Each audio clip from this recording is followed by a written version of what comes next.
오늘 고린도전서 8장의 말씀을 마주합니다. 그 안에는 우상의 제물에 대한 다툼이 있는 형편을 우리에게 알게 하지요. 고린도라는 도시는 우상 숭배와 신전 문화가 매우 활성화되었던, 그들의 일상에 깊이 들어와 있던 도시였습니다. 시장에서 파는 고기나 잔치 자리의 음식 가운데는 흔하게 우상에게 바쳐졌던 것들이 나오곤 했습니다. 초대교회에 이것이 한 문제로 떠오릅니다. 어떤 성도들은 우상은 아무것도 아니고 하나님은 한 분뿐이니 그 음식 먹어도 아무 효용없어, 그러니까 먹어도 돼 라고 말하는 이들이 있었습니다. 반면에 어떤 성도들은 과거 우상 숭배의 그 기억 때문에 그 음식을 먹는다는 것이 어떤 건지를 알기 때문에 내 신앙을 더럽히는 일을 나는 하고 싶지 않아, 먹으면 안 돼 라고 말하는 이들이 있었습니다. 여러분은 어느 편에 서시겠습니까?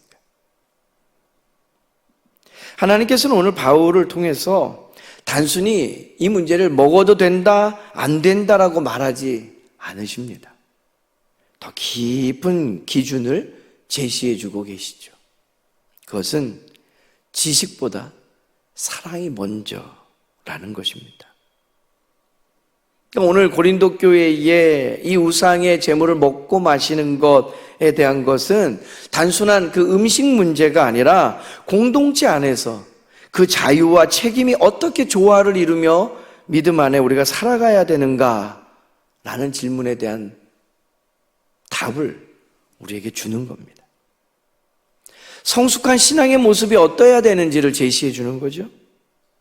고린도 교회의 상황에 대해 그 믿음의 자유를 형제 사랑 안에서 절제하는 문제로 바라보게 하십니다. 두 가지로 오늘 말씀 속에서도 하나님의 뜻을 찾고자 합니다. 첫 번째 우리에게 주신 하나님의 말씀은 하나님께서는 지식을 사랑으로 낮추게 하십니다. 1절 말씀입니다. 다시 한 목소리로 받들어 읽겠습니다. 우상의 제물에 대하여는 우리가 다 지식이 있는 줄을 아나 지식은 교만하게 하며 사랑은 덕을 세우나니.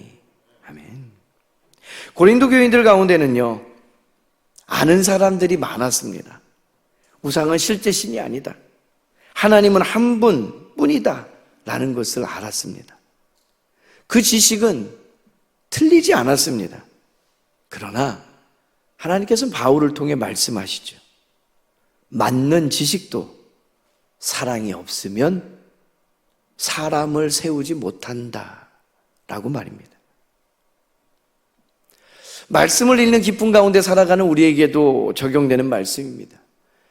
내가 많이 안다라는 기쁨을 얻기 위한 노력이 아니죠. 말씀을 읽는 참된 기쁨은요, 내가 아는 만큼 더 겸손해지는 것, 내가 깨달은 것만큼 더 깊이 사랑하게 되는데 있습니다. 우리가 성경의 말씀을 읽고 말씀을 듣고 말씀대로 살려고 노력한다는 것이 무엇입니까? 어제보다 더 겸손해지고 어제보다 더 깊이 사랑하는 법을 알고 실천해 나가는 것에서 찾을 수 있는 거예요. 오늘 바울은 신명기 6장 4절의 말씀을 꺼내듭니다. 이스라엘아 들으라, 우리 하나님 여호와는 오직 유일한 여호와시니. 우리도 잘 알고 있는 말씀이고요, 이스라엘 백성들이라면 누구나 문설주에 붙이고 미간에 새김이 알고 있는 이야기예요. 그런데 그 말씀을 6절 말씀에 보면 자신의 믿음의 고백으로 이어받습니다. 우리에게는 한 하나님 곧 아버지가 계시고 또한 한 주 예수 그리스도께서 계신다라고 말해요.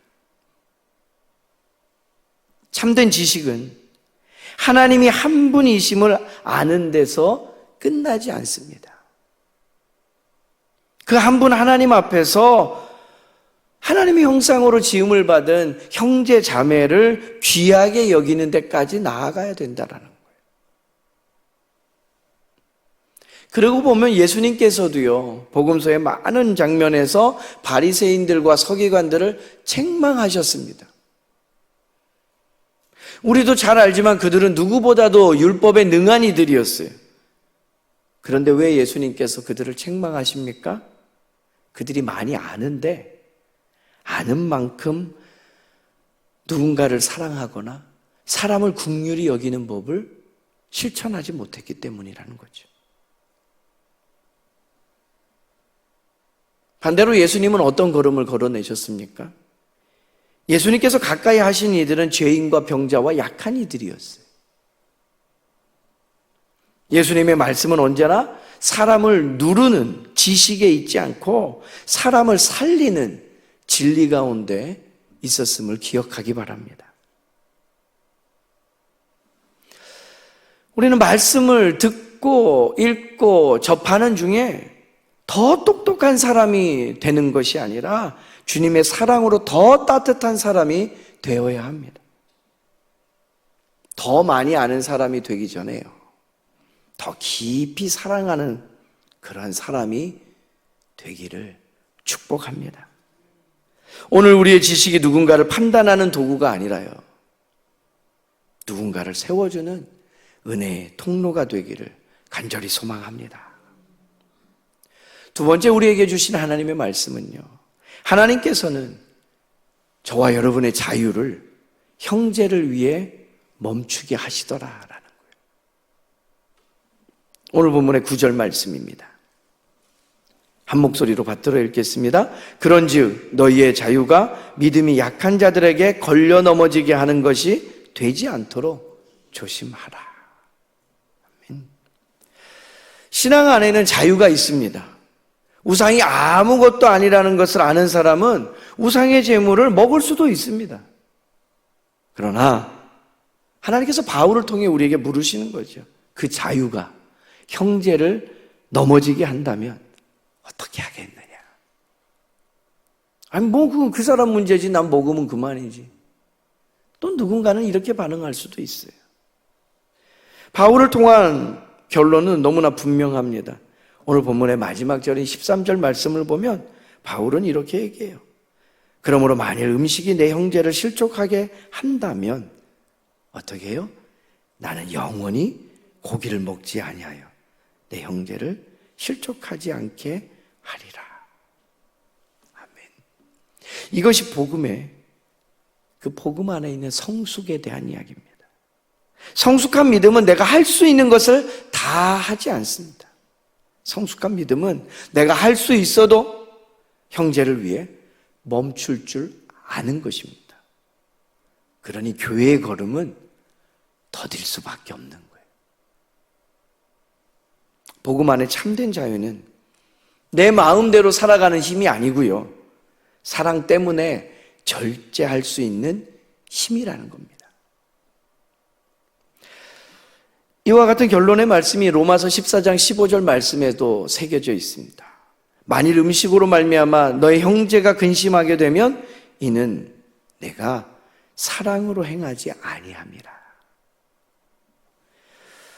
믿음 안에 있는 우리에게 행동의 기준이 있다면 내가 옳으냐 그르냐에 대한 것만은 아니라는 거예요.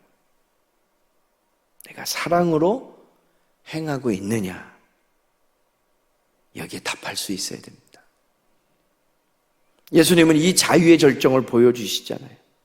하나님의 아들이신 예수님께서 모든 권리를 가지고 계시지만 자신의 권리를 주장하지 않고 십자가의 길을 걸어가셨어요.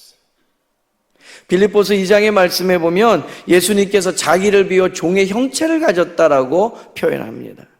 그러니까 예수님의 사랑이 뭐냐라고 물으신다면 자유를 포기한 사랑, 권리를 내려놓고 우리를 살리는 사랑이었다라는 거죠.